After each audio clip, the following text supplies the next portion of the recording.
Hello friends, स्वागत है आप सभी का अपने यूट्यूब चैनल एजुकेशन लॉकर में। तो दोस्तों, आज हम पढ़ने वाले हैं चैप्टर नंबर 5 और इसका नाम है तंतु से वस्त्र तक। हमने चैप्टर नंबर 2, 3, 4 छोड़ दिया है क्योंकि जो एनसीईआरटी बुक है और आपकी बुक है उसका चैप्टर नंबर 3 और आपकी बुक का चैप्टर नंबर 5 बिल्कुल सेम है। जो कि मैंने वर्ड मीनिंग की वीडियो एक ही बनाई थी, तो वो इस तरीके से बनाई थी कि उसके लिए भी यूज़फुल हो जाए और आपके लिए भी। इस वजह से मुझे ये वाला चैप्टर अभी कराना पड़ रहा है, सीरियल वाइज नहीं चलेगा चल रहा हूँ मैं आपकी बुक।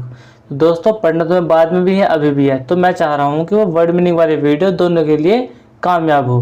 मुझे दो दो वीडियो बनानी ना पड़े, वरना स्टोरेज आपका नेट आपको फूकेगा और मतलब हैरानी तो आपको होगी दो दो वीडियो देखने में। तो इसलिए मैं चाहता हूँ कि आप पहले इस तरीके से पढ़ें जिस तरीके से मैं पढ़ा हूँ, सीक्वेंस से ना पढ़कर। ठीक है, तो चलते हैं अपने चैप्टर पर। और हाँ, उम्मीद करता हूँ कि आपने पहला वाला लेक्चर देख लिया होगा जिसमें वर्ड मीनिंग है। और अगर जिस भाई ने वो नहीं देखा तो प्लीज़ वीडियो अभी बंद कर दीजिए, जाकर पहले उस वीडियो देखिए, क्योंकि उसके बिना ये पढ़ना बेकार है भाई, बिल्कुल बेकार है। मज़ा नहीं आने वाला चैप्टर में बिल्कुल भी। वो पढ़ लिया तो मेरे से आगे आगे बोलने की चेष्टा तुम करोगे क्योंकि तुम सब कुछ जानते हो। अगर वो नहीं पढ़ा तो फिर बेकार है। तो इसलिए भाई, अगर कोई टाइम ख़राब करना चाहता है तो करे, लेकिन मेरी सलाह यही है कि पहले वो वाली वीडियो देखे, उसके बाद ये वाली आई। चलिए अब चलते हैं अपने चैप्टर पर, पढ़ते हैं।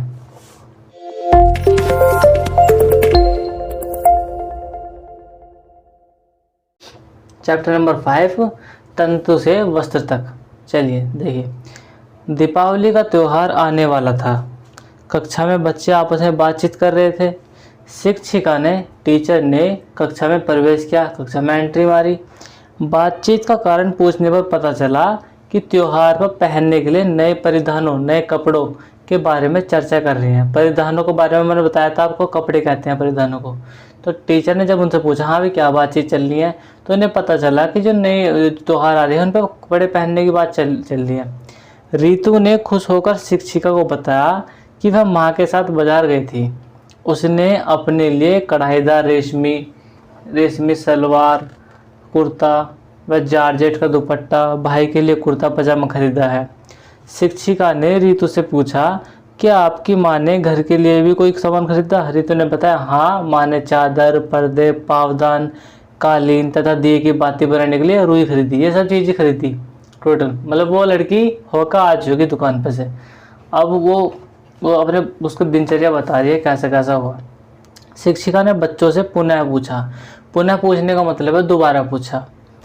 क्या कभी आपने जानने का कोशिश किया है? कि प्रयास करने का मतलब ही कोशिश करना है। क्या आपने कभी जानने की कोशिश की है कि कपड़े, चादर, पर्दे, पावदान आदि वस्तुएं, ये जो भी हैं, किन किन चीज़ों से बनाई जाती हैं? ये सभी वस्तुएं मूल रूप से रेशों की बनी होती है। मूल रूप का मतलब है स्टार्टिंग का जो फॉर्म है, कि मैक्सिमम चीज़ ये जो ओढ़ने पहनने के रेशों से मिलती हैं, बनती हैं मूल रूप से। ये रेशे अलग अलग प्रकार के पौधों से विभिन्न भागों से प्राप्त होते हैं। मतलब पेड़ भी अलग अलग हो गए, कोई जूट का, कोई अलग रेशम का, अलग अलग पेड़ हो गए, और उसके बावजूद भी अलग अलग भाग से, कोई फूल से प्राप्त हो रहा रेशा, कोई तंतु से प्राप्त, मतलब उनसे प्राप्त हो रहा तनों से। तो पेड़ के अलग अलग पार्ट्स हैं। ठीक, अलग अलग पेड़ के अलग अलग पार्ट्स है। भाई जो रुई का पेड़ है उस पर से तो फूल से प्राप्त होती है रुई, लेकिन जो जूट का पेड़ है उस पर तने से प्राप्त होता है। तो पेड़ भी अलग अलग होगी और भाग भी अलग अलग होगी, कहाँ से प्राप्त हो रहे हैं, वो फूल से ये तने से। तो विभिन्न भागों से प्राप्त किए जाते हैं। इस इकाई में हम लोग पादप रेशों से बने विभिन्न प्रकार के वस्त्रों, उन्हें उनके प्राप्ति स्रोतों तथा वस्त्र निर्माण की प्रक्रिया में बारे में चर्चा करेंगे। हम इसमें पढ़ने वाले हैं पादप रेशे किन्हें कहते हैं। पादप में पेड़ पौधे बताया था आपको। तो पेड़ पौधे से रेशे किन्हें कहते हैं। विभिन्न प्रकार के वस्त्रों, उनके प्राप्ति स्रोतों तथा वस्त्र निर्माण की प्रक्रिया के बारे में पढ़ने हैं। हम कई प्रकार के कपड़ों के बारे में, वे कहाँ से बनते हैं और वे कैसे कैसे बनते हैं, हम ये सब चर्चा करने वाले हैं आने वाले चैप्टर में। ये कपड़े की दुकान है और मस्त दुकान है एकदम। चलिए, सबसे पहला है पादप रेशे, ये कपास व जूट। पादप रेशे मतलब वे रेशे जो पेड़ पौधे से प्राप्त होते हैं, सिंपल सी बात है। और वे कौन कौन से हैं? कपास है और जूट है। देखिए, आप अपने माता पिता के साथ रेडीमेड वस्त्र खरीदने के लिए दुकान अवश्य गए होंगे, बिल्कुल गए हैं। कोई जीन्स खरीदना, कोई जो भी कुछ टी शर्ट वगैरह खरीदने गए होंगे। वहाँ पर आपने विभिन्न प्रकार के सूती, रेशमी, ऊनी, नायलॉन, पॉलिएस्टर आदि वस्त्रों को देखा होगा। भाई वहाँ पर तुमने सूती कपड़े, रेशमी कपड़े कई तरीके के देखे होंगे, ठीक है। इनमें से कुछ वस्त्र पौधे अथवा जंतुओं से प्राप्त रेशे से बनते हैं। भाई कुछ कपड़े तो ऐसे हैं जो जिन्हें बनाने के लिए जो हमें रेशे चाहिए या तंतु चाहिए वे हमें पौधों से प्राप्त हो जाए। जैसे कि रुई पौधों से प्राप्त हो जाती है, जूट पौधे से प्राप्त हो जाती है, ऊन हमें भेड़ से प्राप्त हो जाती है, जंतुओं से ऊन हुआ, या फिर और भी रेशम में कीट से प्राप्त हो जाती है। तो जो जीव जंतु से प्राप्त होती है वे क्या हो गए?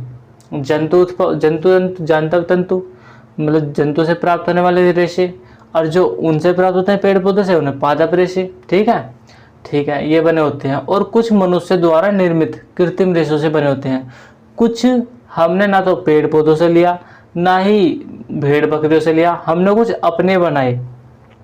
हम घर से तो लाए नहीं, है ना ऊपर से ऊपर से हमने कुछ केमिकलों की रिएक्शन करा गया, एक पॉलीथीन टाइप में कुछ भी बनाया हमने। जैसे कि एग्जांपल बताऊं तो जो छतरी होती है ना, छाता, अम्ब्रेला, उसका जो कपड़ा होता है वो ना तो ऊन का बना होता है, ना ही किसी कपास का बना होता है, वो एक पिन्नी का बना होता है, पिन्नी टाइप का। तो वो क्या है, वो हमने बनाई है, ना वो पिन्नी पौधे से प्राप्त हुई है, ना ही वो जीव जंतु से प्राप्त होती है। तो ऐसी चीज़ों को क्या कहते हैं हम कहते हैं मानव निर्मित रेशे नहीं कह सकते, संश्लिष्ट रेशे कहते हैं। रेनकोट में जो बारिश के समय में हम रेनकोट पहनते हैं उसकी पिन्नी अलग होती है, वो पॉलिएस्टर टाइप की होती है, तो इन्हें कहते हैं पॉलिएस्टर, ठीक है। ये नायलॉन के भी होते हैं, ये कृत्रिम रेशे हैं। तो आप समझ चुके होंगे कि कृत्रिम रेशे उन्हें कहते हैं जो हमने बनाए हैं। ना हमने भेड़ बकरियों से ऊन प्राप्त की है उसके लिए, ना ही हमने पेड़ पौधे से कोई कपास से जूट प्राप्त किया उसके लिए, ये हमने खुद बनाए हैं, ठीक है। चलती है। पौधे के किसी भाग, तना, बीज, पत्ती, फल, है ना, कुछ भी हो सकता है, से प्राप्त किए जाने वाले प्राकृतिक रेशे पादप रेशे कहलाते हैं। भाई पौधे से जो रेशा प्राप्त होगा वो पादप रेशा होएगा। अच्छा, इसे प्राकृतिक क्यों कह दिया? क्योंकि भैया प्राकृतिक जो ऑटोमेटिक पैदा हो रहा, हम तो कह नहीं रहेगा भाई तू इतना रेशा पैदा कर।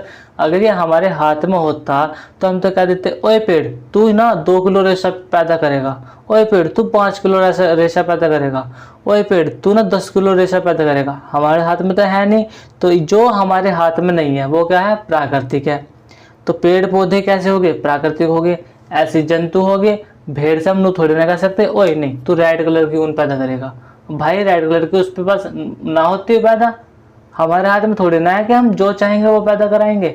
हमारे हाथ में होता तो हम कहते कृत्रिम है, अब वो हमारे हाथ में नहीं है तो क्या होगा? प्राकृतिक है। यानी कि जो चीज़ हमारे हाथ में वो कंट्रोल करना नहीं है वो क्या होता है? प्राकृतिक होता है। तो ये पेड़ पौधे जीव जंतु से प्राप्त होने वाले जितने भी रेशे हैं ये क्या काय में काउंट होंगे? प्राकृतिक रेशे में। और जो हमने केमिकलों से रिएक्शन कर करके बनाए हैं वे काय में काउंट होंगे? कृत्रिम रेशों में या संश्लिष्ट रेशों में, ठीक है। तो पादप रेशे कहलाते हैं जो इनसे प्राप्त होते हैं। कुछ पादप रेशे और उनसे प्राप्त स्रोतों की तालिका 5.1 में प्रदर्शित की गई है। मतलब 5.1 एक तालिका जो बताया गया है कि पादप रेशे कौन से कहाँ से प्राप्त होते हैं। देखिए, रुई कपास है, कपास का पौधा होता है, और रुई बीज से प्राप्त होती है। क्या पौधे का कौन सा भाग होता है, जो कौन सा पार्ट होता है जिसे हम तोड़ते हैं रुई इकट्ठा करते हैं? बीज कहलाता है वो। जूट को पटसन या सनई कहते हैं ना, सन के बान। सुना होगा पापा जी के मुँह से, दादाजी के मुँह से, कि हम ना खाट बुनेंगे वो उसमें सन के बान लगेंगे। वे बान किसके बने होंगे? इसी के बने होंगे। तो जूट किससे प्राप्त होता है? पटसन या सनी के पौधे से। और वो क्या उसमें क्या होता है? ना तो उसमें पत्ती यूज होती, ना जड़ यूज होती, ना फूल, ना फल। उसका यूज होता है क्या? तना मीन्स टहनियाँ, ठीक है, उसका टहनी यूज होती है। फ्लैक्स के बारे में पढ़ाऊंगा, वैसे आप याद कर लो। फ्लैक्स अलसी या तिस्सी के पौधे से प्राप्त होता है फ्लैक्स, और यह भी तने से ही प्राप्त होती है, ना पत्ते से, ना फूल से, ना फल से, ना जड़ से, तना यानी कि टहनी ही यूज होंगी। नारियल जटा, नारियल के ऊपर जो तुम्हें दिखता होगा जूट जो जटा होती है वो नारियल से प्राप्त होती है, और वो किससे फल प्राप्त होता है, वो फल होता है। नारियल एक फल तो है, तो वो फल से प्राप्त होता है। आइए, जंतुओं से प्राप्त किए जाने वाले प्राकृतिक रेशे जानता रेशे कहलाते हैं। देखिए इन्हें भी प्राकृतिक रेशे कहा गया है ना, क्योंकि इन पर हमारा कोई कंट्रोल नहीं है, तो इन्हें क्या कहेंगे, जानता रेशे। जानता रेशे जंतु से प्राप्त होने वाले रेशे। आपको पढ़ा चुका, मतलब जो वर्ड मीनिंग में पढ़ाए थे, ऊन भेड़ के बालों से तथा रेशम के धागे रेशम कीट के कोकून से प्राप्त किए जाते हैं। देखिए ऊन भेड़ के बालों से प्राप्त हुआ है, और रेशम रेशम के कीट से कोकून से प्राप्त हुआ है। इसके अतिरिक्त यानी कि इसके अलावा कुछ रेशों को मनुष्य कृत्रिम ढंग से पेट्रोलियम उत्पादों के जटिल रासायनिक परिवर्तन के पश्चात बनाता है। क्या करता है, कुछ रेशे मनुष्य कृत्रिम ढंग से अपने मेथड लगाकर पेट्रोलियम उत्पाद यानी कि कुछ नई नई चीज़ें जनरेट करता है जो पेट्रोलियम तरीके की होती हैं, जैसे हमने खनिज टाइप की, उनके जटिल रासायनिक परिवर्तन के पश्चात उनको किसी न किसी केमिकल द्वारा बदलने के बाद इन्हें मतलब बदलने के बाद जो प्राप्त होता है उन्हें कहते हैं संश्लेषित रेशे। जैसे नायलॉन है, पॉलिएस्टर है, रेहान है। अब देखिए जो तुमने कभी साइकिल में टायर या ट्यूब डलाए होंगे तो कहते हैं नायलॉन का टायर डाल देना, बहुत से तो लोग कहते हैं लाइलॉन का, वो कहता है नायलॉन का टायर डालना है बड़े तरीके से। तो वो ना तो पेड़ पौधे से प्राप्त होने वाला है, ना ही जीव जंतु से प्राप्त होने वाला है, तो वो हमने खुद बनाया है। वो क्या है, एक कृत्रिम रेशा है, संश्लेषित रेशा है। ठीक है, अब आप समझ गए होंगे कि संश्लेषित रेशा या प्राकृतिक रेशा किसे कहते हैं। चलिए आगे चलते हैं। क्रियाकलाप आइए अब पादप रेशों से निर्मित वस्त्रों की चर्चा करते हैं। मतलब जो पादप रेशे से है, जो भी पेड़ पौधे से पादप रेशे प्राप्त होते हैं, उनसे वस्त्र कैसे बनते हैं उनके बारे में चर्चा कर लेते हैं। अपने घर के निकट, अपने घर के पास किसी दर्जी के दुकान पर जाइए। सिलाई के बाद बचे कपड़े की कतरन समझ गए, छोटे छोटे पीस एकत्रित कीजिए। एकत्रित का मतलब है इकट्ठा कीजिए। कपड़े की प्रत्येक कतरन को स्पर्श करके उसका अनुभव कीजिए। मतलब उस कपड़े को छू कर फील करो, मलमला सा या फिर खारा खारा, मतलब थोड़ा वैसा खुरदरा सा या कुछ अलग तरीके का। बहुत से कपड़े अलग अलग लगेंगे, ठीक है। कपड़े की कतरन पर सूती, सूती, रेशमी, ऊनी, टेरिकोट आदि का लेबल लगाने का प्रयास कीजिए। लेबल लगाने का मतलब है एक मार्क कर दो कि ये सूती है, ये ऊनी है, ये रेशमी है, इस वगैरह का। इनमें से अब किसी सूती कपड़े के कतरन को हैंडलेस की सहायता से देखिए। हैंडलेस का मतलब है हैंड लेंस, जो वो ना हाथ में जो लेंस होता है लेंस, जिसके हम बहुत जूम करके दिखा देते कि इस तरीके का इतना गोलापन ऐसा उसमें दिख जाए, उसे कहते हैं हैंड लेंस। देखने वो उसको कपड़े को देखना, आप देखेंगे कि प्रत्येक कपड़े में अनेक छोटे छोटे रंध्र उपस्थित होते हैं। हर एक कपड़े में छोटे छोटे छिद्र, क्या छोटे छोटे छिद्र रहते। जैसे कि आपने अगर मम्मी जी की चुन्नी आपने आँखों पर रखी होगी तो वो उसमें आर पार दिख जाता होगा। वो क्यों दिखा है, क्योंकि उसमें छोटे छोटे छिद्र रहे हर एक कपड़े में। अगर कपड़े में छिद्र ना हो तो वो इसकी तरह बिहेवियर करेगा, कागज़ की तरह, पेपर की तरह। आप इस पर सिलाई कीजिए, ढक ढक ढक ढक ढक ऐसा करेगा कि हमें प्रेशर डालने पर उस पर छेद करने पड़ रहे हैं। और आप कपड़े पर सिलाई लगाइए तो उसमें आराम आराम से सुई चली जाती है, क्योंकि उसमें छिद्र होते ही हैं ऑलरेडी। ठीक है, उन्हें कहते हैं हम रंध्र, क्या रंध्र कहलाते हैं, वे उपस्थित होते हैं। इस सूती कपड़े के एक सिरे से किसी पिन अथवा सुई की सहायता से कुछ धागों को खींचकर बाहर निकालिए। देखिए ये निकाल रखे, मतलब देखिए मैं आपको दिखाता हूँ एक्सपेरिमेंट। ये रहा, देखिए ये आप कपड़ा देख पा रहे हैं। जो बोल रहे हैं कि अगर तुम्हारे हाथ में आ जाता हो तो ठीक है, नहीं तो फिर सुई की सहायता से एक एक एक धागा निकालिए इसका।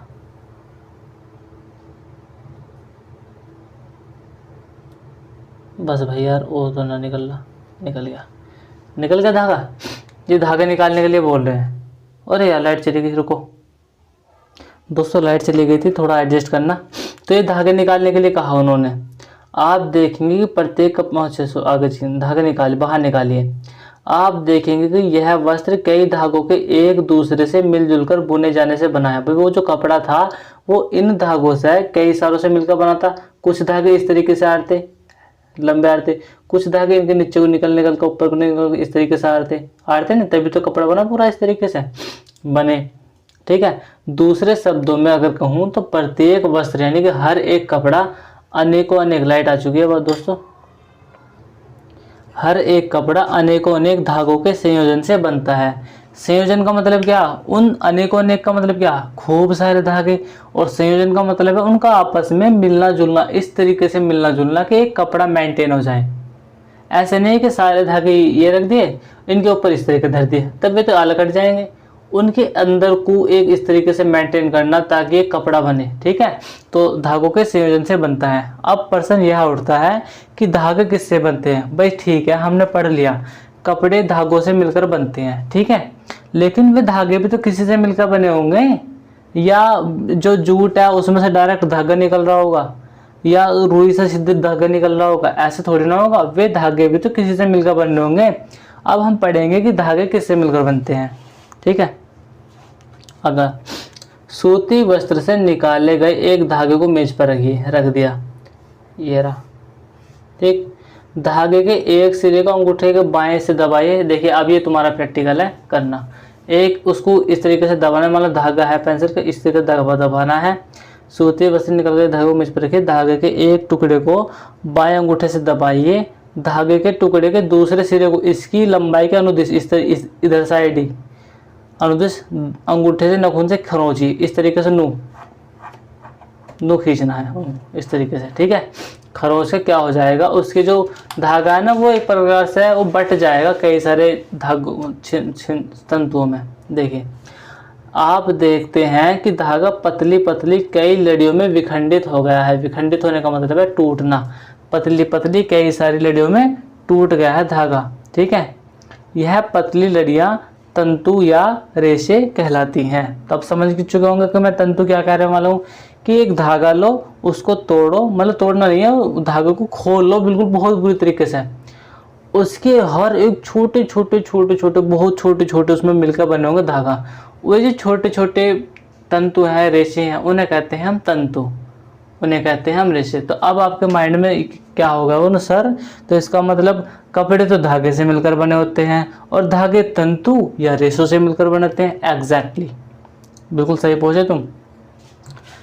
यही पतली लड़ियां तंतु या रेशे कहलाते हैं। इस प्रकार जब धागों से मिलकर मतलब इस प्रकार वस्त्र धागों से मिलकर बनता है तथा धागा तंतु या रेशों से मिलकर बना होता है। तो तंतु या रेशा से बना धागा, धागा या कपड़ा, कपड़े से बना एक इतना छोटा कपड़ा है, कुछ भी कितना भी बड़ा कपड़ा, और उस कपड़े को हमने मॉडिफाई करके क्या बनाया, वस्त्र। देखिए कपड़ा और कपड़े में अंतर है। कपड़ा तो एक सिंपल कपड़ा है, कपड़े हैं हमारी शर्ट हुई, हमारी पैंट हुई। अगर तुम दुकान पर जाते हो तो तुम कहोगे कि हमें कपड़ा चाहिए, हमें पैंट सिलानी है, तो वहाँ से क्या मांगोगे तुम, थोड़ी ना कहोगे हमें कपड़े चाहिए, हमें पैंट सिलानी है, तो कहोगे कपड़ा चाहिए पैंट सिलानी, तो कपड़ा मिल गया।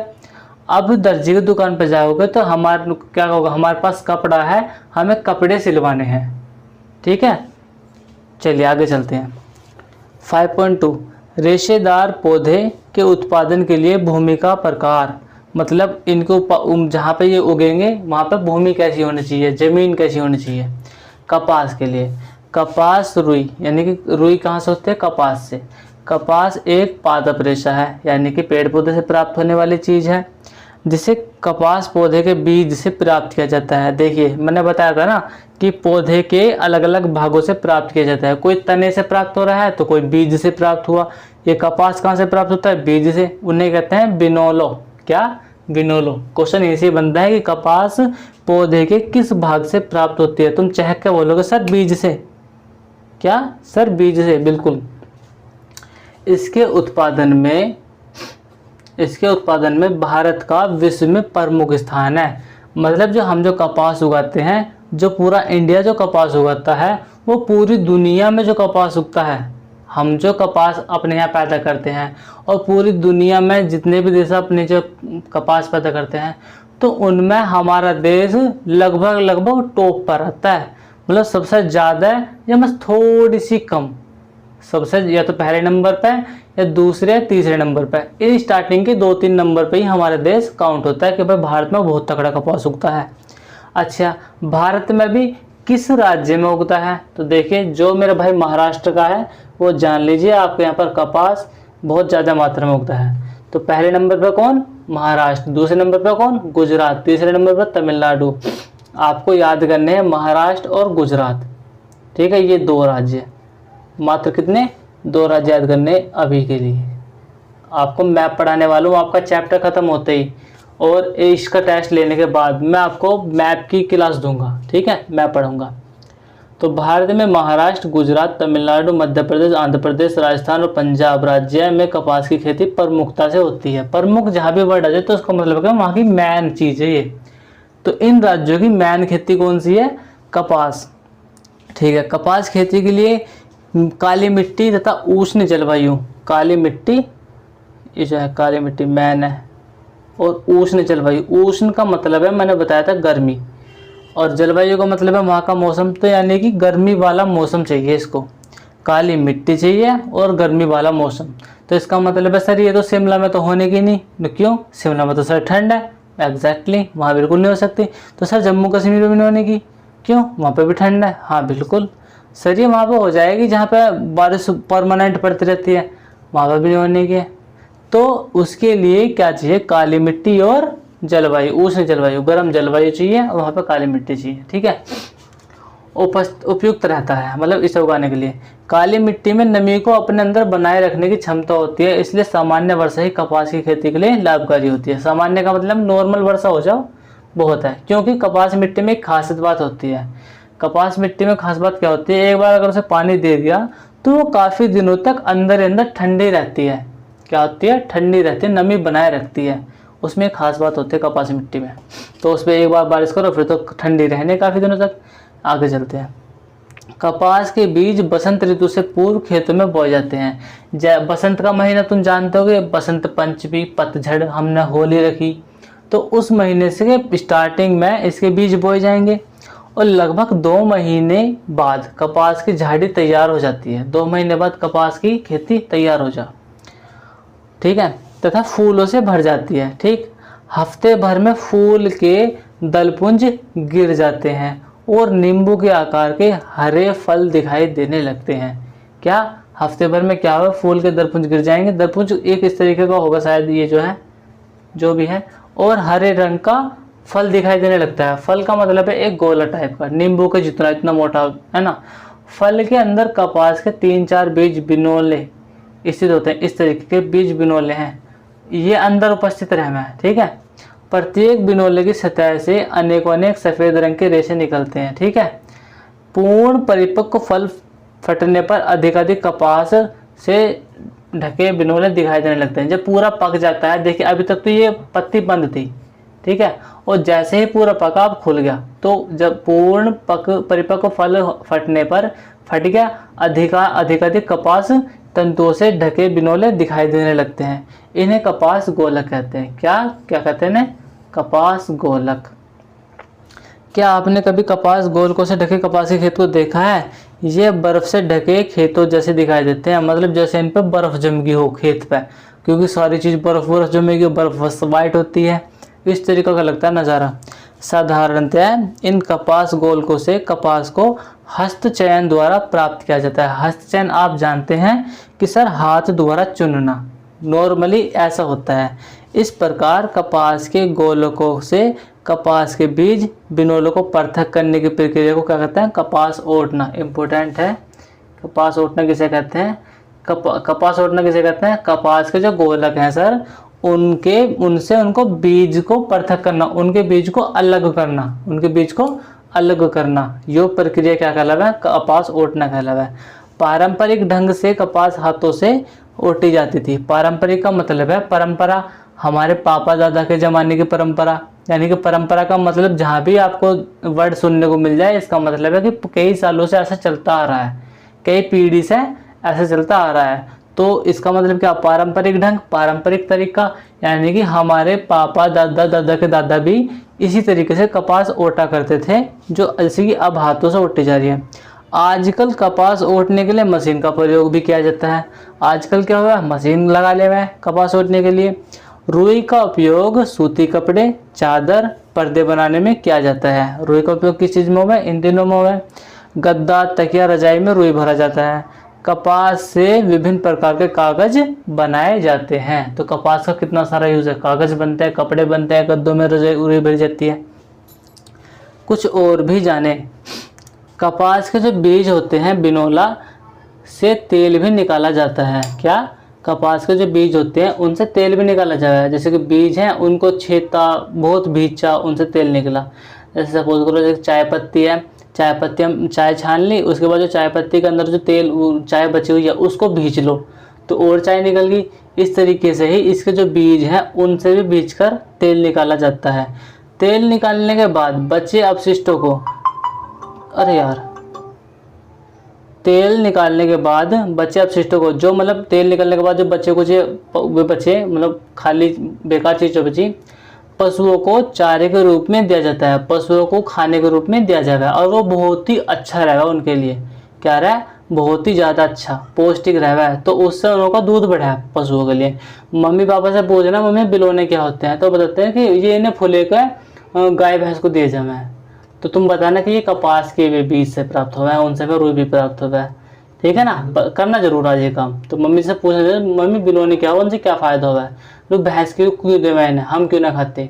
ठीक है। अत्यधिक पौष्टिक होने के कारण इससे पशुओं के दूध की गुणवत्ता बढ़ जाती है। क्या? दूध की जो क्वालिटी है बढ़ जाती है, क्वांटिटी बढ़ जाती है। चलिए दोस्तों, आज के लिए बस इतना ही। लेक्चर काफ़ी लंबा हो रहा है और इससे आगे हम कंटिन्यू करेंगे अगले लेक्चर में। फिर उसके बाद टेस्ट और उसके बाद हम मैप पढ़ने वाले हैं। चलिए दोस्तों, थैंक यू वेरी मच। और आशा करता हूँ कि घर से आप इसे रिवाइज कर रहे होंगे। अपनी बुक से पढ़ना जरूर और वे वर्ड मीनिंग एक बार तार लेना जरूर। भाई साहब, अगर आपने वर्ड मीनिंग तार ले तो सोने पे सुहागा हो जाएगा, आपको कोई हरा नहीं सकता। आप अगर क्लास में जाकर एंट्री करोगे ना तो भाई साहब टीचर जो आएंगे हमारे, अलग ही रुतबा होगा अपना क्लास में। क्या? अलग ही। चलिए दोस्तों, थैंक यू।